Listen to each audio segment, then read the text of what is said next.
What is going on, Super Channel? Welcome back to another video. Guys, this is part 6 of the 900 horsepower super build. Today we're going to be working on the diff and the fuel system for this car. We have the Tomei LSD here for this car right here. First thing we're going to do is tackle the diff, bring it down and swap over the LSD, make sure it gets nice and clean, sealed back up. Then as we're there, before we get the LSD mounted, I'm going to go ahead and take advantage that everything's out of there and run the fuel system lines and take care of that all the way up here to the starter area over here, and just have everything mounted back there, including the hanger and the line. So thank you for tuning on today's video, guys. Remember, before I forget, like the video, subscribe to the channel if you haven't done so. Let's get started here. So as you know, this car is an original 6-speed car, so it's got the big 220 diff. Pretty sure it's never been unmounted out of here. So let's go ahead and remove this thing out of here. We'll start with these back here on the subframe. Then I'll do the axle stubs, and then I will do the front ears, and then just chop it down, and that's out. All right, let's go ahead and set up the tripod and the time lapse.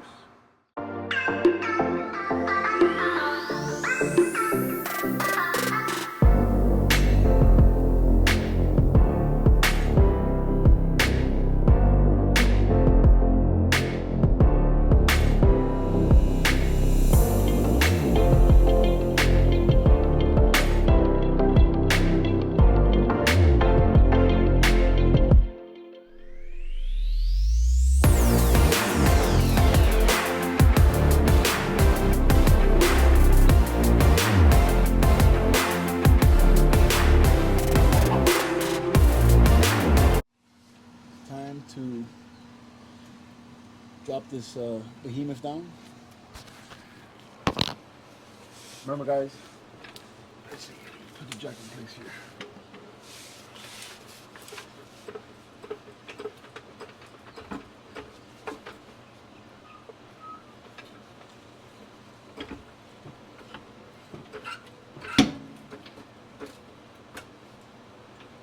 So, I got it in place there.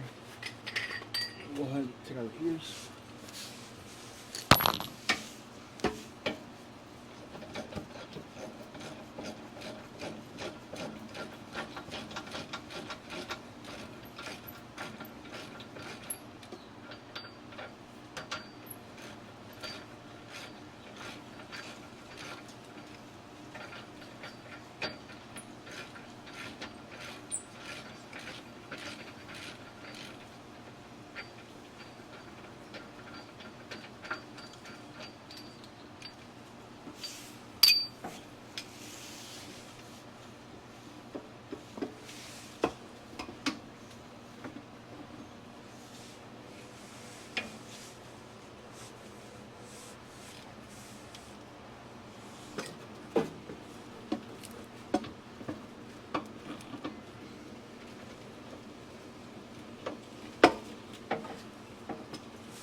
Oh man.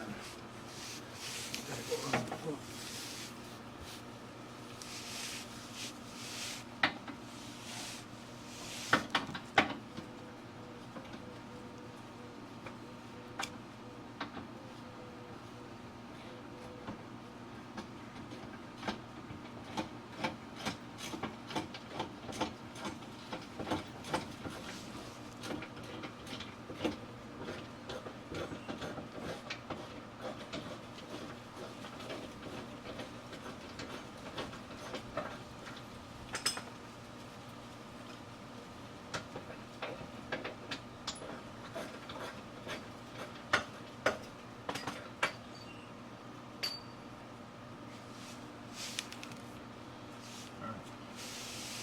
She's loose. Remember what I said? I always say, not worth losing a finger over it. Just drop it down slowly, and if it falls, it falls. It's not a big deal. It's a piece of freaking iron. Just drop it slowly. Oop. Okay. Let's try to move the jack forward. Okay. I didn't fight it so much. Alright. And we got it. Oh, stuck on this axle over here, but it should pop out by itself. Oh, that's a first. Never seen this happen. I guess doesn't want to let go of it. Doesn't want to let go of the axle. I'll have to get the hammer and screwdriver.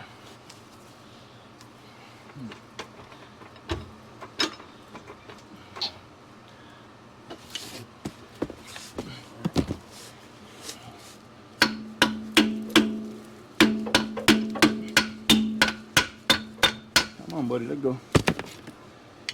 Come on. There it is.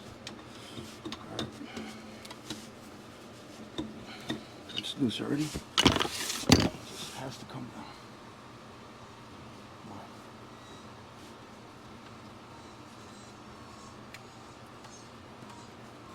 All right.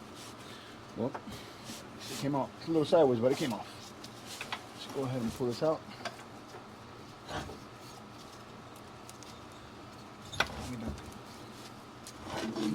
It's not going to be space for the check here. Alright, let's get the bag out of the way.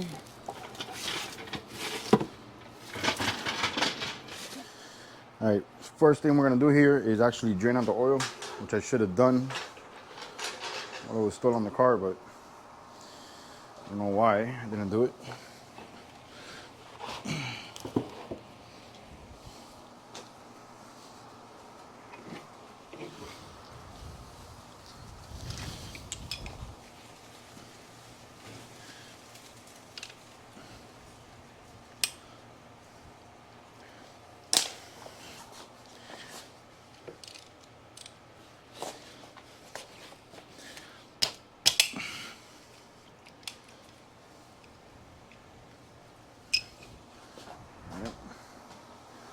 So that broke loose.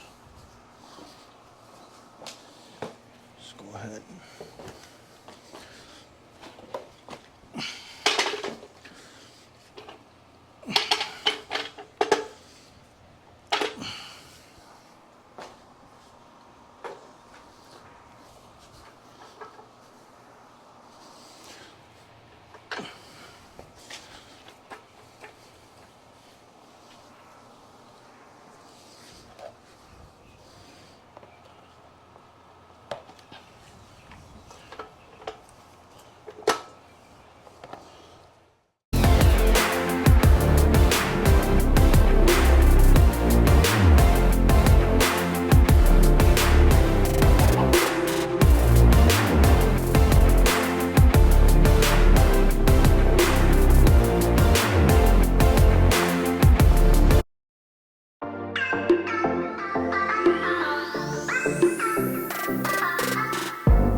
All right, so while my old man's helping me over there with the diff, came home early, started to help me out with that. I'm gonna go ahead and start tackling the fuel system.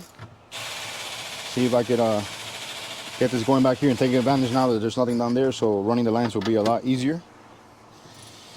And yeah, that'll be the end of that. So let me go ahead and take the cover off and I will check back in.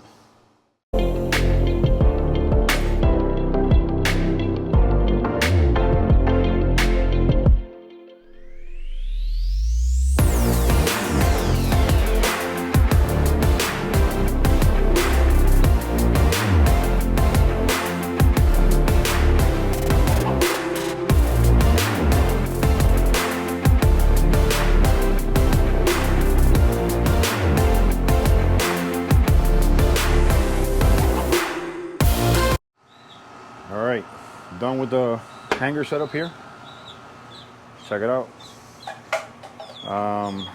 Sorry about that, bottle fell.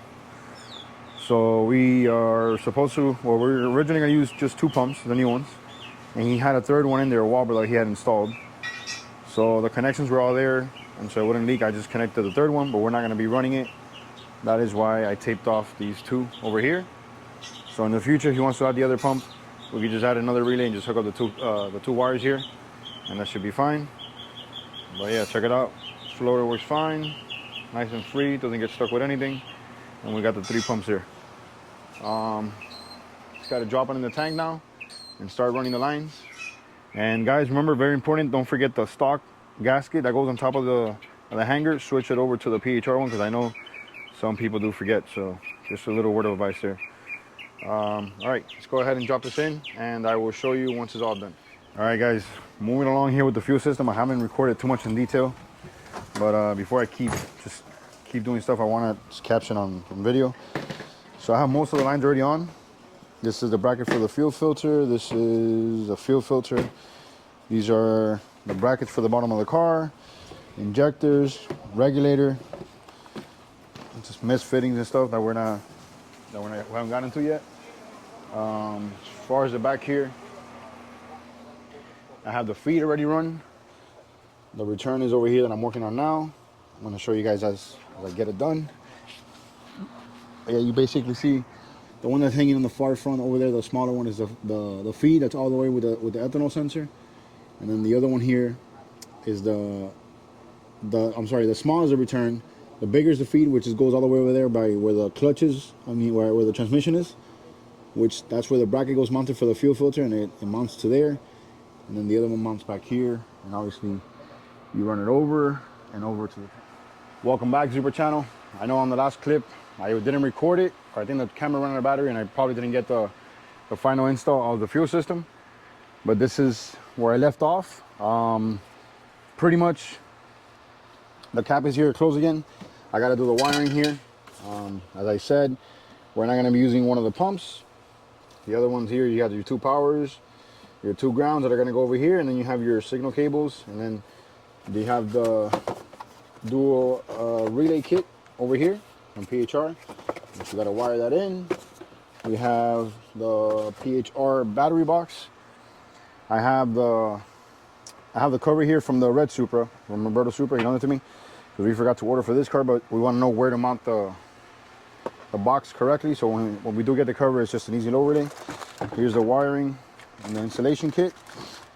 Yeah, this is all the hardware to install it. So that's probably gonna get done before the diff. So yeah, so we have all the space on there before all the clutter gets on there again. So I'm gonna go ahead and do that. Here, let me show you the bottom of the fuel system. Let me get my light here. All right, so lines, I kept the stock cover over here. You see the lines that ran through there down here. Remember, it's only 1 feed and 1 return on this car. And nicely over, I zip tied them to where the factory line goes, to the brake lines. And then back here, you can see kind of where they go, where they mount. I had to kind of do it this way because I didn't want to slang, because the lines were already pre-made. They're not lines that I made. And over here, it had to cross over one to the other, which I wasn't too happy about, but there was no other choice. I had to run it this way, so I had no other choice, guys. Anyway, let me keep going forward here. Remember, the lines were already made from PHR, and if it was up to me, I would have ran it differently. But here are the covers, or the separators, or billet pieces. I'm not sure what you want to call them. With the new hardware from Night Run Garage. Here's the flex fuel sensor from PHR with the mount and the high pressure piece that they call. I'm not sure what it's called. Here's the Weldon fuel pressure, not fuel pressure, but the fuel filter. So what we're gonna do, this is the feed over here, and obviously this is gonna be the return on this side, and those lines there, I'm gonna have to make them because the one that comes for the PHR kit is for the stock twin turbo manifold, and that's not gonna be long enough. It's not gonna fit with the hybrid tune that's going on this car. So yeah, that's the fuel system on here. The diff is still out. I'm gonna actually start assembling now. I got the new bearings. We have to get new bearings for the. Let me get out of here. We have to get new bearings for the LSD, because the other ones, obviously, when we try to take them apart, they fell apart. So I couldn't save those. All right. So back here in the engine bay, I'm not sure if it was on last time, but We got the correct clamp for the downpipe, so the downpipe is on. The water pipe that we had to modify, here, let me get the light. The NA1 that some people were asking about, there it is. We had to get it modified there, and it's cut up here. These are the PHR hoses. This one has to get cut up, has to get cut because it comes a lot longer than that, obviously. But obviously you can see here, it's like a nice little loop, and this is the other one. And yeah, that's that. There's a brake line over here. Remember we talked about it. Don't mind the white band here, but I'm probably just gonna zip tie it over here to the AC lines with a couple zip ties or something, and that should be fine. It should clear the wastegate pipe and the downpipe perfectly. The harness, I think it should be done. I think maybe tomorrow it'll be done, to be honest. What else did we do here? Oh, I did the power steering reservoir here. That's already on. Obviously, I want to leave everything ready just to mount the intake, and we're going to go from there. Overflow can, guys, this is from Freed Engineering. Small, nice, compact, gets the job done. Very nice, none of that big clunky stuff and not awkward looking. This thing is beautiful. I have it on my car. If you guys are looking out, reach out to Freed Engineering, man. I love this overflow can. I have put it on every project that I have done, including my car. I have put it on all the cars. Obviously, you clear all that space here that you have when you do the piping for the Hypertune or any side-facing intake manifold. So this is a perfect, this is a perfect option for that. Yeah, that's pretty much everything I have here. This Y here, if anybody sees it or is wondering, I haven't seen. I'm waiting for the other 90 to come over here. But the reason is, obviously, if you notice, these are race version Hypertune race covers. That's all we could get on time, that nobody else had them in stock. So I kind of decided to do this. I'm still not sure. If it looks bad, I'm not gonna do it. But I figured we could do a 90 here, a 90 here to the catch can, and then this cap, if we ever, obviously, we need to add oil, you can funnel it through here, and it's a nice, or some way, another way so you can add oil to the motor, so you don't have to be taking out the whole line all the time. But again, it depends on how it looks. If it doesn't look appealing when it's on, then I'm just gonna take it off and just put another 90. But it's just an option that I had there, and I'm kind of seeing how it looks visually once everything's set and mounted. All right, so as far as the diff goes, guys, here it is. I'm actually gonna start working on it, assembling it. Remember, my old man cleaned out the cover for me and all the bolts and stuff. Here is the Tomei LSD already installed on the ring gear. These bearings over here are the ones I was talking about. We couldn't save it off the stock one, so we went ahead and ordered the new from Toyota. These are the new bearings, and these are the seals for the stubs here. And I just gave the casing a nice fresh paint of coat, fresh coat of paint. Sorry, I said that backwards. And I'm actually gonna start assembling it now.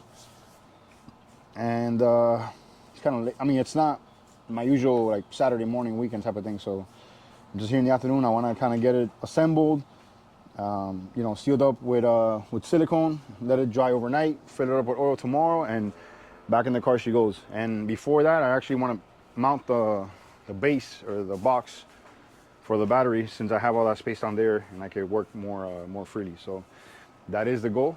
So just keeping you guys in the loop and showing you every step along the way with the MK4 900 horsepower build project that we have going on. All right, so big rookie mistake on my part. This part number for the carrier bearings or diff bearings, whatever you want to call them, that is not the correct part number. This is for pretty much every single other diff. Lexus, Supra non-turbo, Supra turbo. I guess the 6-speed has bigger bearings itself. So picture this is the casing for the bearing, which is this right here. And if you put this bearing in there, look how big it is. So it's just gonna be dancing in there. And then obviously when you're gonna go put it in here, it doesn't fit, too small.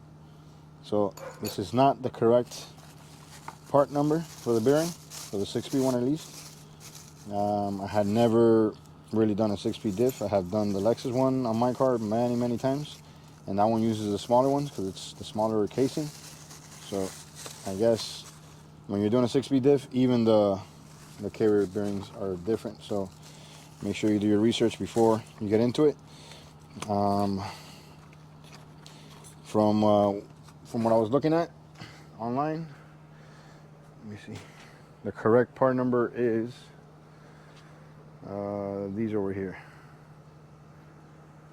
The 90336-54014, which is these over here. So now we gotta wait and order those, because these are obviously not the correct one, and we definitely need them to reassemble the diff. All right, so I'm gonna go ahead and take advantage and jump on the battery box installation. So really quick, guys, I wasn't gonna record it, but I figured I might as well put it on film. This is the mat from the red Supra that we build. This is obviously from PHR as well. So what I did, pretty simple, just put it where it goes. Obviously, this car has a subwoofer, so you could get the option with no subwoofer or with the subwoofer. Obviously, this one doesn't have it. But just to make it very simple, put it where it's supposed to go, kind of line it up, and just put the box in the middle. Measure your holes, or just measure it, just leave it there if you want. Just kind of get a small drill bit, drill it through, and make a small little hole, and then come back and run it with a bigger drill bit. And hold on a second, let me get the box and take this out of the way so you guys can see what it looks like. And guys, I will point out, PHR has very detailed instructions on how to do this on their website. So this is nothing, you know, that I'm doing special. I'm just literally going on off their instructions. So here, you saw the two holes where I made them already. There's one right there, one right there. And let's see here. You just line them up. Right there. And the other one is right there. And they supply the hardware, obviously. These are your two bolts. Run it through. And then you have the nylon nut on the bottom. And you know what to do. So just make sure you bolt it down. And you have your box bolted down. Then you follow the rest of the instructions and just put on the hardware. And that's it. All right, let me finish installing it, and I will show you guys once it's done. But I figured I wanted to show you guys where the mounting point is with the cover. So the box is done. Check it out. These are the tabs here. Pop them out. Come on.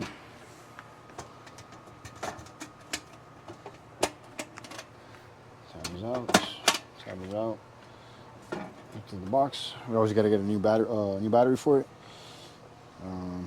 Did the ground over here.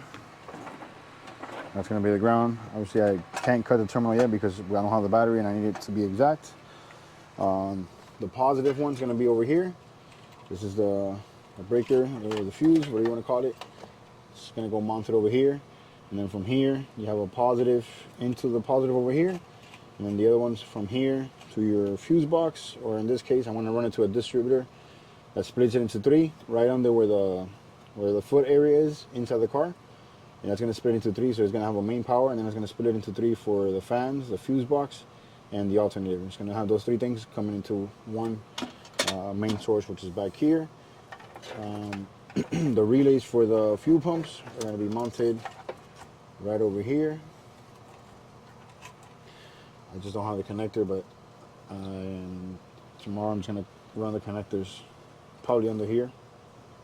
Yeah, probably under here, so there'll just be a quick disconnect and they don't bother the cap when it goes on.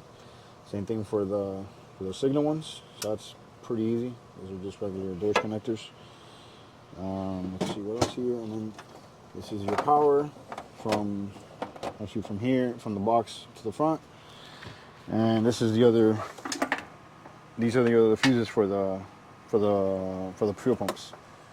And yeah, that's going to be pretty basic. It's pretty straightforward. Here's all your hardware.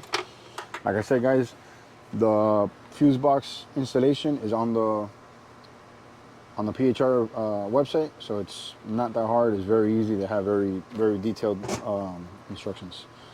All right, guys, this video has covered a lot of little miscellaneous things. I haven't even begun to edit it, but I think it's already what I'm thinking that it's been recorded, probably a good 20 minutes of content already. So I am going to be wrapping it up here. Next part of the series is probably going to focus on just the final details, probably engine-based stuff, you know, radiator, vacuum lines, the installation of the intake, and obviously the new harness when that comes in. And that's probably going to be the last, you know, hands-on video before we do, maybe we'll do another one for like cosmetics and just like last overview, like startup and that kind of thing. All right, so I'm going to sign out here, guys. Thank you for watching. Remember to like the video if you haven't done so. Subscribe to the channel, guys, if you haven't done so, of course. Thank you for the support, and I will catch you guys in the next one. Thank you for watching. Peace out, guys. Take care. Good night.